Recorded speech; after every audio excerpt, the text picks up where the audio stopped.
Alrighty guys, Chili Games back again, and this game is a little bit special. We edge out 232,000 damage in the Z-23, which unfortunately is, what is it like, I think it's 6,000 less than the current damage record, and that's held by the Sailing Robin, who is a god among World of Warships. He is part of the dev team. So, honestly, I didn't even think this game was going to happen. The beginning of it is super boring. As you see here, two Jean Barts are going to be popping up here, and since we see the third ship that we know a destroyer isn't here, so uh, another thing, this Vanguard here, I'm not sure what he's complaining about, but he's asking for it here, and these kind of maneuvers right here is what loses you games. So, I mean, I'm just sitting here watching this guy. And I mean, there's nothing I can do for him. I don't know why he was complaining. Like, he put himself in that situation. So, I don't know. But as you can see, two Jean Barts, I am almost midway in the map, and I'm nowhere even close to even torpedoing them. I know there's a hipper behind this island, so I'm just kind of chilling right now. I'm going to try and keep spots on these guys, and I don't want to overcommit too much. You know, the game just started, so we're going to play it cautiously. The Z-23 actually is... how should I put this? I'm running a torpedo build, basically, the torpedo mod, and you see Hipper kind of come out there. I was like, oh man, I might get this guy, but he's playing it smart behind the island. Anyways, what I was going to say is Z can be pretty good. It's a very good torpedo boat. The only thing about being a torpedo boat is if you go true torpedo boat, you lose like 10% on your reload for your guns, and that can kind of hurt sometimes. It is a very good gunboat, but it can take a lot of damage in returns. So when you're in knife fights, if you're taking a bunch of damage in between, and like, if let's say you kill a DD with 10k health, if he takes 8 or 9k health from you, that's not really a success, especially early game, because you lost a lot of health there. So I've kind of blended it, and I didn't take the perk that gives you a minus reduction on your guns. It gives you a torpedo reload boost by like 12%, and honestly, I'm brain dead for the commander right now. Sheer, it's not Bay. But I decided to take that off because, you know, the reload for this ship is pretty slow, and right off the bat you see us lose two ships there. That Vanguard on the other team is going to be a pain in the butt here for us. But honestly, with the range of my torps here, right under 10 kilometers, I can't push here, because the more I push, the more I kind of put myself out of position. And if I'm chasing down these Jean Bars, I'm going to get minimal return, and it's going to leave my battleships open in the middle. So honestly, we just kind of have to play here, and I think it's here where I start to open up. Unfortunately, we don't really get lucky. You see that plane flying over above there? It's going to spot our torps, which is super unfortunate, super annoying. You see me, I get a fire on the Jean Bart first salvo. I immediately switch to the Hipper to try to start a fire on him. That's probably a big tip there, is if you're, especially in the spot that I'm, look at me, I hit the torps on that guy and he's probably pissed, but if you hit a fire on somebody, let it burn and focus on another target. Try to spread another fire somewhere else, and then once you get a fire on the other guy, switch back and forth, yada yada yada. But pay attention who burns damage controls and who doesn't. Obviously this guy's letting it burn, so he's a decent player. I was coming out here. I see the Minsk. Usually when you see a Minsk, I'm not too worried about like his overall effect in the game. It's not a very good gunboat. It's a terrible torpedo boat, so his effectiveness is, you know, in my opinion, pretty awful. So I'm not too worried about him. We get a salvo off him there, but I'm also not going to chase him quite yet. Just because I want to stick around and try and get some torps and these two battleships coming across, and finally getting some targets to shoot at in this smoke screen. Unfortunately, Hipper does not take a torp there, which would have been really clutch, because he ends up being one of the deciding factors later on. And one thing that I'm curious to try more and more is the AP on this ship. And what I'm doing right here is I see the Iowa turn in here, and I fired my torps a little bit to the left of him where he was going originally. I fired my guns there to alert him, hey, I'm right here. So what he's thinking right now, like, oh, there's a DD right here. I'm gonna turn my ship to get all my guns firing, and he turned his ship, and you can see him debating whether or not, and that led him straight back into my torps. Obviously, he had damage control on, so we didn't get any flooding there. So unfortunate. But if we didn't shoot there, he probably would have kept turning in, and we wouldn't have gotten crap. So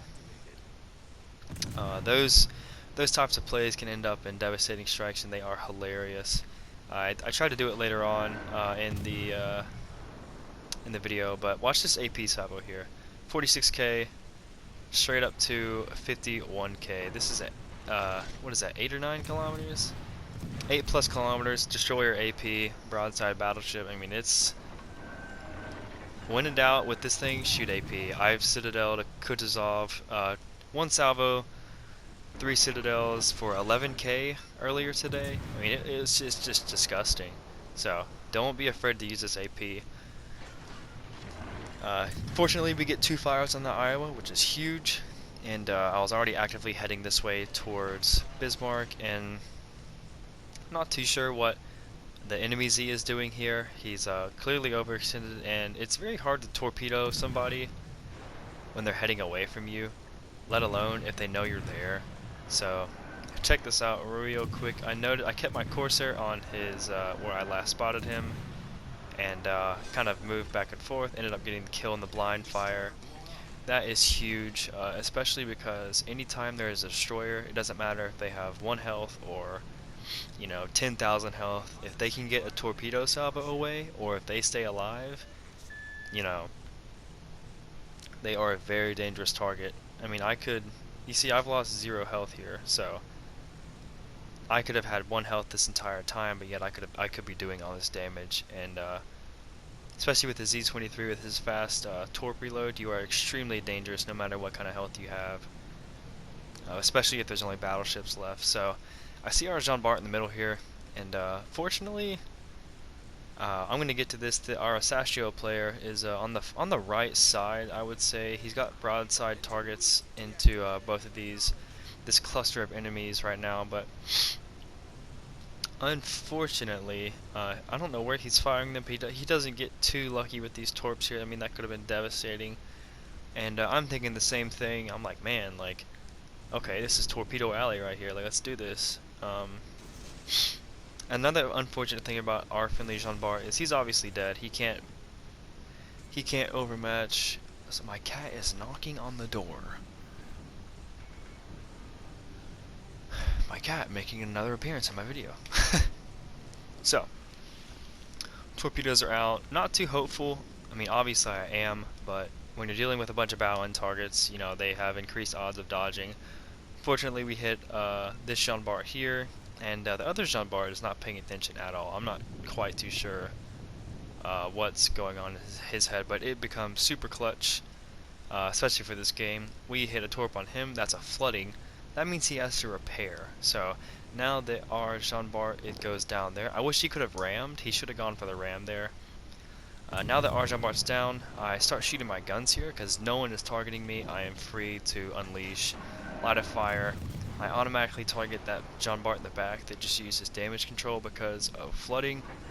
Because I know whatever fire I can sit on him, I can do a lot of damage to.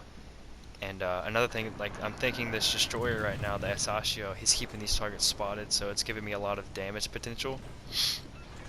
There we go, that's an extra fire. And again, I'm in a super good spot to torp here. Fortunately, these guys come around, and I was hoping for like 2 devastating strikes, maybe. Not even gonna lie, but again, that plane circles around and they, spot the torps. First Jean Bart, pretty decent player, skips through here. I don't know how he dodged that torp, honestly. but we end up catching a torp on that second Jean Bart, and that's the same Jean Bart that has the fire, so that's another permaflood, or that's a permaflood on him anyways. And the next target that has to be taken care of is this Vanguard, because he is between us and an escape route. So I'm honestly not too sure what our Bismarck in the back is there doing, but I look over at him now and he has super low health, and you know, with 3 battleships pushing in there, he's the only target that can be targeted. So honestly, I can't really blame him. His odds are very bleak. Maybe he could have taken out this Vanguard if he would have played a little bit closer, but he's essentially like taking himself out of the match. So me and this Asashio pretty much have to do everything right now. And you see me, like, I'm looking for a devastating strike here. Like, I need to kill this Vanguard as quick as possible, because I need to turn, and I have to do a lot of torp strikes on the targets behind me if we want to win this game. So, trying to get this Vanguard to do the same thing that the Iowa did. Fortunately for him, he's doesn't turn enough.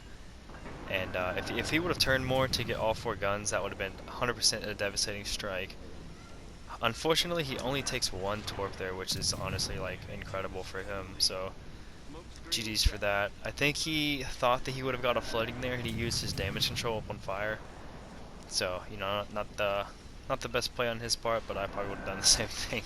Every time I'm bad about taking a torp, and I'm already spamming my damage control because I don't want to take any kind of damage from flooding. But here we are sitting. This is not a good spot you want to be in. If I come out of this smoke screen, I'll be spotted from detection. I pop hydro because that'll give me a little bit more warning of when he's coming. And thankfully these torps reload super quick. I think it's right over a minute with the torp perk, and then without it, the one that just increases your torp speed, it's like a minute 12. So, you know. This is probably my worst aspect of the game, is holding my fire. And you'll see here, I completely blow these torps, but I'm trying to get better at it, and I hold. Normally I would have shot both, and I would have completely missed this guy, and I would have been dead here. Thankfully, I'm trying to work on patience, and that's something that I need to work on. And that's why I'm playing more destroyers as well. I'm trying to get a better grasp of the game. And luckily he's firing armor piercing, so that's perfect. And I still don't have a torp shot at this guy. Like, there's no way for me to kill this guy at this angle, so I just have to wait here. Unfortunately, I see him turn, and we predict right, and that's all we need. Oh boy, like my heart was racing right here. Like, this is, to me, this game was already over, but especially right here. And Jean-Bart Potato is that shot as well. He's shooting armor piercing as well. Questionable at best. And the best thing about this is since we only fired 1 set at a time there, we have torpedoes reloaded, and at this point there's no way I can kill this guy except for trying to just go straight at his face here. So we end up getting two fires, 2 volleys. Super lucky he has to burn damage control there. He doesn't really have to, I'm not sure why. But I fired these a little bit too early. I was just afraid of him, you know, getting a devastating strike, so I wanted to get them off. Fortunately, we hit 3, and at this point we are turning and burning. He can't keep up with his turret traverse, and I should have aimed a little bit higher with that AP salvo there. I would have killed him there. That would have been really satisfying. But he does have a permanent flood, so that was his ultimate demise. I guess the key message of this game is, you know, when I play Destroyer, I am trying to fire my guns and bait damage controls. That's why when I usually fire torps, I usually aim my guns and try to get a fire so they can catch a perma flood. I would 10 times over 10 have a perma flood than a perma fire. And sometimes that puts me in risky situations, but it's just the way I like to play standard matches. Obviously, if it was in a more serious match or whatever, I would definitely play more cautious. But, you know, I mean, pretty much done all there is to be done here. So we're just trying to go for some insanely crazy scores. Like I said, the Hipper in the beginning doesn't die to those torps. He is still alive, so that puts us in a bad spot here.